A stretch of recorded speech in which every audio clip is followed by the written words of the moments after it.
22મી ફેબ્રુઆરીથી પ્રધાનમંત્રી નરેન્દ્ર મોદી ફરી એક વખત ગુજરાતના પ્રવાસે આવી રહ્યા છે। 2 દિવસનો તેમનો પ્રવાસ હશે। 2 દિવસના પ્રવાસમાં પ્રધાનમંત્રી મોદી ગુજરાતને અનેકવિધ ભેટ આપવા જઈ રહ્યા છે। રાજકોટમાં નવનિર્મિત એમ્સ હોસ્પિટલનું ઉદ્ઘાટન કરી શકે છે પ્રધાનમંત્રી। ઓખા બેટ દ્વારકા સિગ્નેચર બ્રિજ જે બનીને તૈયાર છે તેનું પણ લોકાર્પણ પ્રધાનમંત્રીના હસ્તે થઈ શકે છે। નવસારીના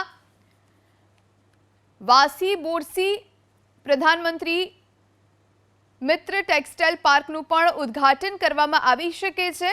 વડોદરામાં યોજાનાર આદિવાસી સમુદાયના મહાસંમેલન કાર્યક્રમમાં પણ તેઓ ઉપસ્થિત રહી શકે છે।